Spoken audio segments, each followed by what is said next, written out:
అమరావతి నమో నమః. అమరావతి నమో నమః. అమరావతి నమో నమః. వేదిక మీద ఉన్న ఆర్కిటెక్ట్ ఆఫ్ మోడర్న్ భారత్ గౌరవ ప్రధానమంత్రి నరేంద్ర మోడీ గారికి, మన పేదల నాయకుడు గౌరవ ముఖ్యమంత్రి చంద్రబాబు నాయుడు గారికి, నా అన్న గౌరవ ఉప ముఖ్యమంత్రి పవన్ అన్నకి,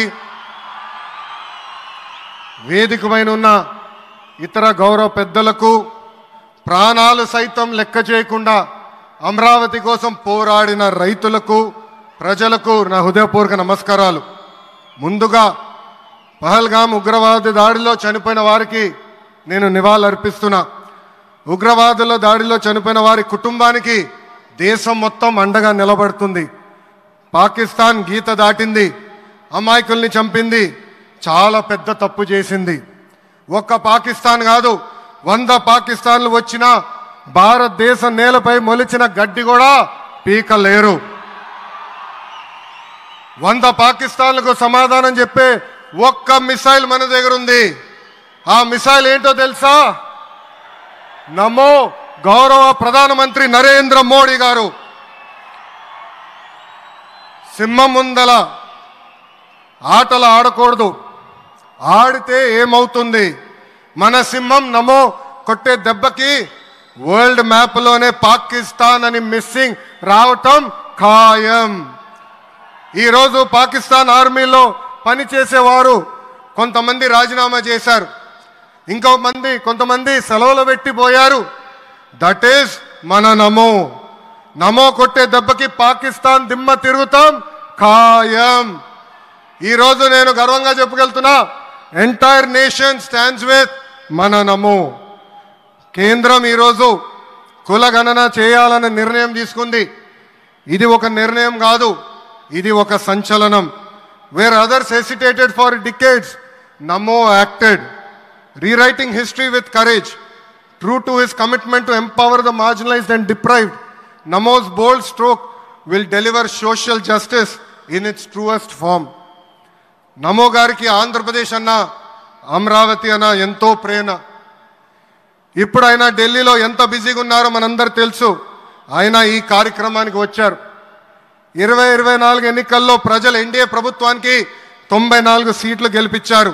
అందుకే మన ప్రధాని నమో గారు ఆంధ్రప్రదేశ్ కోరిన అన్ని కోరికలు తీరుస్తున్నారు. మొన్నే విశాఖపట్నానికి వచ్చి railway zone, NTPC green project, Nakkapalli bulk drug పార్క్కి నిధులు కేటాయించారు. ఏకంగా విశాఖపట్నం ఉక్కు ఫ్యాక్టరీని కాపాడారు. ఇప్పుడు అమరావతికి వచ్చి నిధులే కాదు పనులు కూడా ప్రారంభించబోతున్నారు. మనం ఒకసారి గతం కూడా గుర్తు చేసుకోవాలి. 2014లో రాష్ట్ర విభజన జరిగింది. కట్టుబట్టలతో మెడబట్టి మన బయటికి గెంటేశారు. ఎక్కడి నుంచి పరిపాలించాలో తెలియని పరిస్థితి. కానీ మన సిబిఎన్ గారికి సంక్షోభాలు కొత్త కాదు. ఒక పక్కన సంక్షేమం, మరో పక్కన అభివృద్ధి చేసి చూపించారు. అందరి ఆమోదం తెలిపిన తర్వాతనే అమరావతి రాజధానిగా ప్రకటించారు.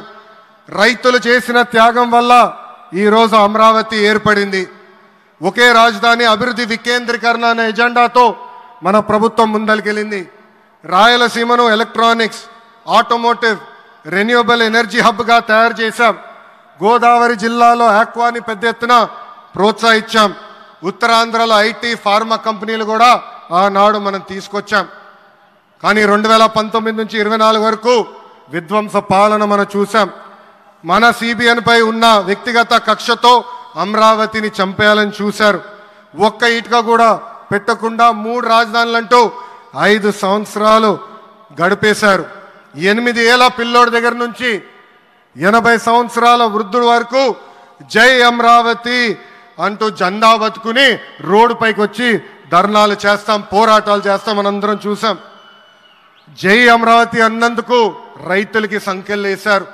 జై అమరావతి అన్నందుకు మహిళా రైతుల్ని పోలీస్ బూటులతో తన్నిచ్చారు. జై అమరావతి అన్నందుకు రైతుల్ని ఏకంగా పెయిడ్ ఆర్టిస్టులు అన్నారు. ఎన్ని అరాచకాలు చేసినా అమరావతి రైతులు తగ్గేదే లేదన్నారు. 1631 రోజుల పాటు అమరావతి ఉద్యమం కొనసాగింది. 2070 మంది రైతులు చనిపోయారు. సుమారుగా 3,000 మంది రైతులపైన ఆనాటి ప్రభుత్వం దొంగ కేసులు పెట్టింది. ఎన్ని కుట్రలు చేసినా జై అమరావతి అన్న నినాదం ఆపలేకపోయారు. అయినా ఆపేదానికి పీకేదానికి అమరావతి ఎవరో ఇంట్లో పెంచుకున్న మొక్క కాదు, జనం గుండెల్లో దాచుకున్న ప్రజా రాజధాని. అమరావతికి శంకుస్థాపన చేసింది ఎవరు? మన నమో శంకుస్థాపన చేసిన అమరావతి ఆపే దమ్ము ఎవరికి లేదు. 1631 రోజుల పాటు పోరాడి అమరావతిని నిలబెట్టిన రైతులకి నేను ఈరోజు శిరస్సు వంచి నమస్కరిస్తున్నాను. ప్రధాని నమో గారి చేతి మీదుగా అమరావతి పనులు తిరిగి ప్రారంభం అవుతున్నాయి. ఇంకా అమరావతి అన్స్టాపబుల్. అభివృద్ధి వికేంద్రీకరణ అంతే స్పీడ్గా జరిగిపోతుంది. Polavaram, Visakha steel plant, Bhogapuram airport, Prakasam జిల్లాలో CBG plant, Kurnool high court bench, ఇలా అన్ని కార్యక్రమాలు జెట్ స్పీడ్తో జరుగుతాయి. ప్రజాప్రభుత్వం ఏర్పడిన 10 నెలల్లోనే 8 లక్షల కోట్ల పెట్టుబడితో వాటి ద్వారా 5 లక్షల మందికి ఉద్యోగాల అవకాశాలు కల్పించడానికి అనేక నిర్ణయాలు మేము తీసుకున్నాం, ఒప్పందాలు కుదిరించుకున్నాం. అంతేకాదు 16,347 పోస్టులతో మెగా డిఎస్సి నోటిఫికేషన్ కూడా ఇచ్చాం. 5 ఏళ్లలో ప్రైవేట్ రంగంలో 20 లక్షల ఉద్యోగాలు కల్పించాలని ఒకే ఒక లక్ష్యంతో ఈ ప్రజాప్రభుత్వం పనిచేస్తుంది. ఆంధ్రప్రదేశ్లో ఇప్పుడు డబుల్ ఇంజిన్ సర్కార్ ఉంది. 2 పవర్ఫుల్ ఇంజిన్లు. ఒక పక్కన మన నమో, మరో పక్కన మన సిబిఎన్ గారు. అభివృద్ధి సంక్షేమం అనేది జోడెద్దుల బండి. ఎన్ని ఇబ్బందులు ఉన్నా సంక్షేమ కార్యక్రమాలు అమలు చేస్తూ అభివృద్ధి పరుగులు పెట్టిస్తున్నారు మన సిబిఎన్, మన పవన్ అన్న. ఇంకా మనకి తిరిగే లేదు. ఇది తెలుపుకుంటూ గౌరవ ముఖ్యమంత్రి గారు ఎప్పుడూ మన పైన ప్రేమ చూపిస్తూనే ఉన్నారు. మనం అడిగిన అన్ని కోరికలు తీర్చుకుంటూనే వస్తున్నారు. నాకు తెలిసినంత వరకు ఏ రాష్ట్రాన్ని కూడా గౌరవ ప్రధానమంత్రి గారు ఇన్నిసార్లు వెళ్ళింది లేదు. దానికి నేను హృదయపూర్వక ధన్యవాదాలు తెలుపుకుంటూ జై అమరావతి, జై అమరావతి, జై అమరావతి, జై ఆంధ్రప్రదేశ్, జై ఆంధ్రప్రదేశ్, జై ఆంధ్రప్రదేశ్. నరేంద్ర మోడీ గారి నాయకత్వం, నరేంద్ర మోడీ గారి నాయకత్వం, చంద్రబాబు నాయుడు గారి నాయకత్వం, పవన్ అన్న నాయకత్వం. జై హింద్. అద్భుతం. ఒక ఉత్తేజపూర్వకమైనటువంటి ప్రసంగాన్ని అందించారు శ్రీ లోకేష్ గారు. ధన్యవాదాలు.